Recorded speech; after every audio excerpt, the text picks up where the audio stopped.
Hey, you've tuned in to Cisco Unplugged.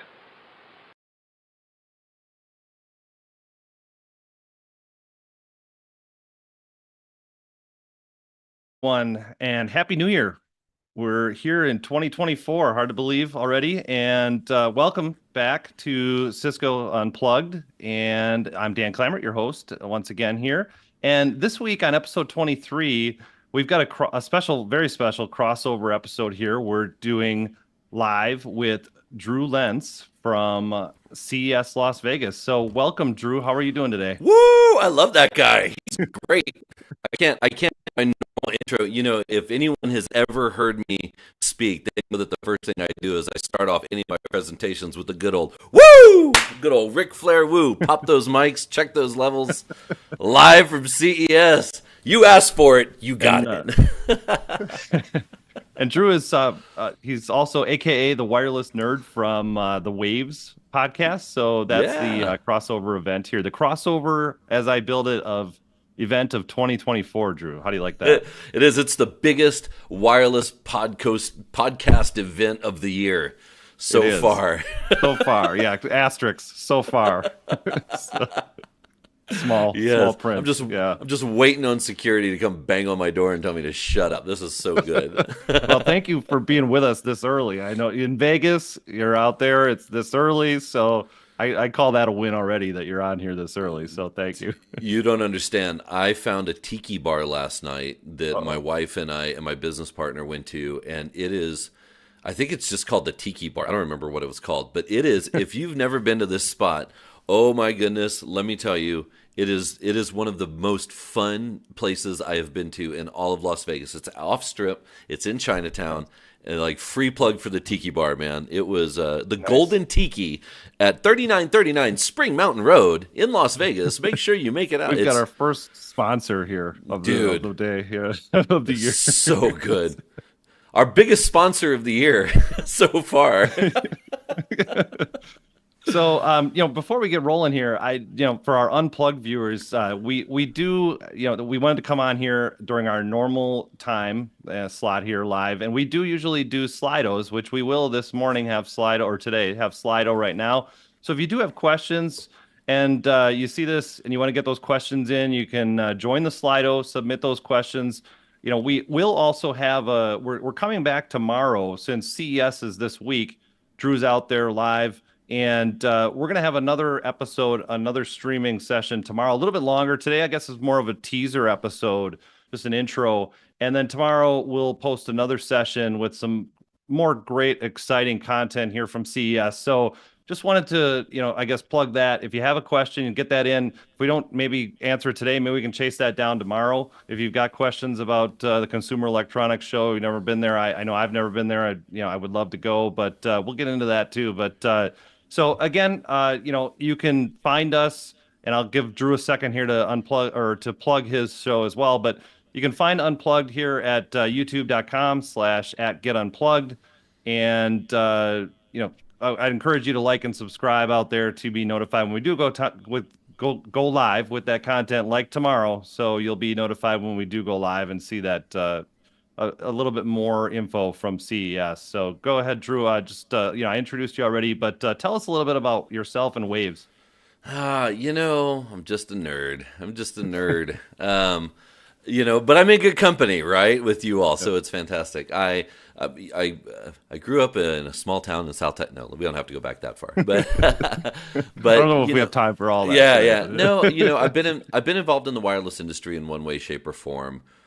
Since I was about 14, and I've always done great stuff, whether it's operating ham radios and amateur radios, or it's building wireless internet service providers. And so I've done a lot of work with product. I was a product manager for a couple of distributors, making sure they had the right mix, and then figuring out how wireless can change people's lives. And that's why I started to come to CES, was to look at what's happening in the industry of consumer electronics and what people are going to be consuming from a technology perspective, and then thinking about, well, how does that affect networks? How does that affect the Wi-Fi that they have at home? How does that affect the Wi-Fi they have at work? How does that, can you do any of this over wireless transmission? Which in 2024, it's a lot of a different landscape than it was before.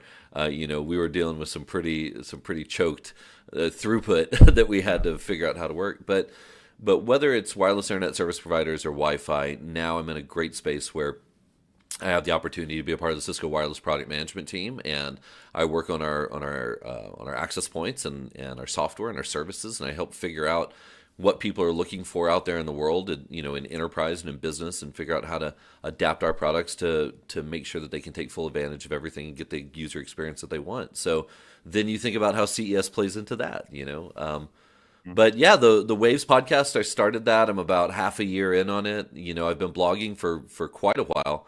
I've been part of Tech Field Day, Mobility Field Day, huge fan of WLPC. So always a chance to plug WLPC coming up in Phoenix in February. Don't forget. But the Waves podcast, you can find just if you visit wirelessnerd.net. That's where all of my stuff comes together. Wireless Nerd on YouTube, Wireless Nerd on Instagram, on Twitter. I'm putting a lot of content out on Instagram from the show because there's so many pictures, and I feel like X is just more of a, Twitter's more of a text medium. So I post some stuff on there, but a lot more Instagram heavy here at the show. Just because there's so much, and pictures are worth thousands of words, so it's easier for me to snap a photo. But if you want to listen, if you want more information, just follow me on LinkedIn or jump on wirelessnerd.net, and you can see all the different properties that I have. But I'll be out here, like you said, I'm out here till Friday, and I got to walk 2 of the halls yesterday. There's, CES, if you've never been, is just so gargantuan that it takes over so much. And it takes days just to get a glimpse of everything that's here. And so I think, Las Vegas Convention Center has South, Central, and North and West. And then the Sands Expo at the Venetian has 2 floors. And then there's another area. And then so there's 7 convention centers worth of walking. Wow. And they're all just filled to the gills with everything you can imagine. And don't ever discount the groups that are in the corners. I find some of the most impactful things for the people that want to be here but can't afford the big booth. Those are the people that I like to see because they're trying to make a difference in the world. They just don't have the budget to do it. So I love going to the edges of the show and finding out what's happening over there because that's where you see the stuff that really makes you think. So the hidden gems, maybe. If you yeah, for nice. Sure. Nice. Yeah, so I guess if you're out there and you're an Unplugged follower on YouTube, you can find Drew out there too, and his Waves out there on YouTube. Yeah, so, find me. You didn't mention that, but what is your link out there? Go ahead, plug that too. Yeah, I mean, if you just find me on LinkedIn, find me on Twitter, on X, get in touch with me in any way. Just look me up on LinkedIn, Drew Lentz. I usually don't accept follow requests unless you put something in there like, hey, this is why I want to connect with you, because you all know it's turned into a little bit of a spam battlefield over the last couple of years. But if you're interested, if you want to meet up, please do. I'm having a fascinating dinner tonight with some IoT folks, and we're going to be talking about IoT, its integration into Meraki, and we're going to be with the Machine Q folks from Comcast and with some folks from the auto manufacturing industry, talking about IoT services in their in their facilities, and so we just sit at a bar and then we just nerd out for a little while. So if you're interested in having that conversation, please reach out. I would love, the more the merrier. Why not? Yeah, that's great. We are actually getting some questions here already in Slido. So the first one, so other than Drew, is Cisco out at CES this year? So I've only walked 2 of the hallways and I haven't seen a Cisco booth per se. I don't know if Cisco has a booth. I mean, truth be told, and all my superiors know this, I usually just ask for this time off. Like yesterday was PTO, this afternoon is PTO. I come out here on my own just because because I'm a nerd. But I think there are some Cisco folks out here floating. There's got to be. I mean, it's a huge tech show. We don't just get to come to Vegas for live, but But if I haven't run into any of my coworkers. I think a lot of them are getting ready for NRF that's happening next week in New York City, and we've got a huge presence there. I'll be at that one also. That's going to be a great show this year. Okay. But yeah, I don't know who else from Cisco's out here. Nice. Good. So there's another question here. We'll get to some questions, I guess, but I guess I have some questions too. So how many CESs have you been to? Oh God, this has got to be. So, I think this is 6 or 7 or 8. Okay. Something like that. It's up to. I don't think it's 10 yet. Okay. No, that's not true. I am an idiot. I apologize in advance. So here's why. Let me tell you the story, right? My wife and I got married in Vegas on 1/11/11, and the reason we got married at that time was I was already coming out to Vegas for CES. So that was in 2011, and it's 2023. So that's at least 12. Okay, wow. Time flies. Yeah. And then before that, it was probably 6 or 7. That's Wow. Okay. A bunch. What? Either one. Close. A bunch. Nice. It's our 13-year anniversary. We're stoked. Nice. So, yeah. She's at the Happy spa. Thanks. She's like, I'm not going to go to CES and walk around with you, nerd. Like, you have fun doing your nerd stuff. I want to go to the spa and check out the snow. They have a snow shower at the Fontainebleau, so I don't know what that's about. Really? Wow. Yeah. Well, I've heard of like the cold room or the ice room, but I haven't heard of the snow showers. So, although we have some snow showers here in Wisconsin, we had those yesterday. So we get those for free, though. And then I gotta clean it up, but I don't have to pay for that, thankfully. Yeah, man, that's cool. I'll send me $100 then, if you don't mind, would you? But yeah, it's I've been coming out here for a while, and it's God. I guess I really didn't realize how long it's been.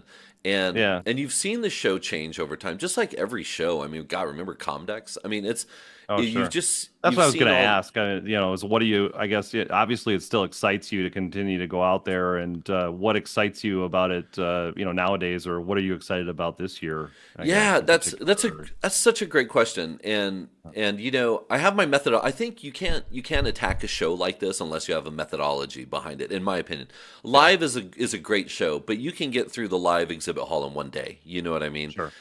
When you start talking about these bigger shows that are out here that take over the whole Vegas Convention Center, you have to have a game plan. And my game plan's always been the same. And I built this when I was blogging a whole lot. Now I've turned a lot more to video instead of the written word, if you will. But what I would do is I would go into the hall, I would take a right, I would start on the 100s, and I would walk every floor up and down, every aisle, every single aisle up and down. Wow.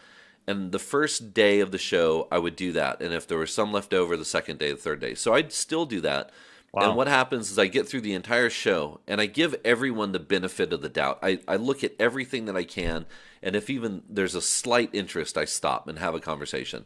And I find that I have a show buddy. My business partner at Wi-Fi Stand is out here with me. This is our Wi-Fi Stand annual trip. He comes out here with me, and he stops at the stuff that I don't stop at. And we found this haptic feedback device from Canada. These guys make this incredible haptic feedback system for dentists and for surgeons and stuff. And I never would have stopped there. It's called Haply, and you put your fingers on the thing, and it feels like you're sawing, and then you move it to the side, and it feels like there's a magnet, and it's the most. It was so fascinating and so small, But I try and go back and forth on every aisle just to get a feel for what's going on at the show, and then I look at the the news and the trade rags and stuff, and then for the last 2 days usually. That's when I go back and I say, okay, these are the themes that I saw. Who represented those themes the most, and where can I drill into those? And then I go back to those specific areas and drill down into why things are happening the way that they are here. So sure. It takes a lot. It's a lot. I mean, I don't know how many steps I did yesterday, but it is a significant amount of walking here. I mean, really anything in Vegas, it's easy to rack up those steps quite quickly. I'm with you there. Agreed. And I think the things I'm excited about right now, just on what I saw yesterday and then coming into the show, some of the themes from last year that have been carried over. The one thing that I'm really, really interested in that I saw yesterday was the advancements in medical devices. And and it's been really neat to see that industry, adapt and adopt technology. I think Withings had their had a new deal that, like, instead of a thermometer, it's not just a thermometer, but you can hold it to your chest and it can check your respiratory rates. You can hold it to your side and it'll check your heart rate, and then you put your fingers on it and it'll run like a mini EKG, and then you press a button and it sends all of that to your physician.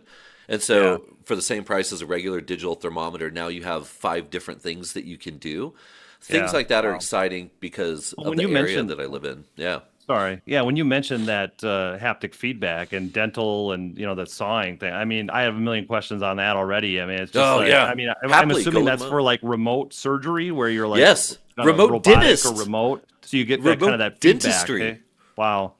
I mean, I get white coat anxiety whenever I walk into a dentist office, man. I mean, we already talked about it. I grew up on well water, so my teeth probably aren't in the best shape, but I go through that panic moment, and to think that there's dentists out there that can use remote fillings and remote extractions and all that other stuff, and it's like, oh, there's no way. Wow. Dude, what I played with yesterday, you can feel it was like this ball that looked like a web, and it was supposed to be like plastic. You can feel every single detail in there. And I was like, this is, when you combine that with fully immersive VR, and you think about putting yourself in that environment, this is, when you apply that to the world, and you talk about third world countries and places that don't have access to, a dentist, and you say, you know what, we can set up some type of lab where they go in and there's lab technicians and a dentist can do that remotely. Those are the kinds of things I look at. That's the world-changing stuff. I mean, the TVs are really cool. Don't get me wrong. They have a TV that sticks to a window that's got battery packs and 0 wires. Like, that's awesome. But remote dentistry using haptic feedback is kind of a little bit more impactful to me. It's pretty cool. I mean, you think about like the future and you're like, wow, that is somewhat of, the telehealth, telemedicine, all that stuff. That is like the future, and it's pretty neat. Yeah. So I know you had a cutoff here on time. I want to be. I do. I appreciate that. Respectful of that. Yeah. So there are some questions coming in about Wi-Fi 7. So I think tomorrow, we'll talk more about that. So that is perfect. That's a perfect segue because I haven't gone to that hall yet. I've gone to the stuff that's on medicine and cars and things like that, but I haven't gone to the hall that's all the consumer electronics. I'm doing that as soon as I get off my next call. So I'll have a lot more information on that. I know there's a couple of vendors here that are showing off their consumer products, so I'm keen to see what they have, but I'm also keen to see what the industry is doing, if any of these devices are moving over to Wi-Fi 7. And honestly, from a Wi-Fi perspective, just because of MLO. I want to know how many people are going to adopt MLO. I love the idea of MLO. So that's going to be my question to everybody. So cool. Well, good. I do have to drop. I appreciate y'all having me on here. Here's the big teaser. We'll see you tomorrow. Yeah, exactly. Tune in tomorrow. So again, Cisco Unplugged and Wireless Waves here. Drew Lentz, thanks for being out there live. And this is going to be a great, exciting episode tomorrow. So find us out on YouTube and subscribe. And you'll get notified when we do go live tomorrow. So you can find us at youtube.com/@ Cisco Unplugged, or I'm sorry, at Get Unplugged. At Get Unplugged. Sorry. Go ahead. And if there are questions, feel free to send them over Twitter. Feel free to send them over LinkedIn. If you have any questions, if you want to see anything, please reach out to me, because if I've got some guidance out here, it helps a lot. Yeah. All right. And the Slido will be up too, so we'll monitor that too tomorrow. So thanks, Drew. Appreciate it, and thanks everyone for tuning in. Happy New Year, and until next time, stay connected and unplugged.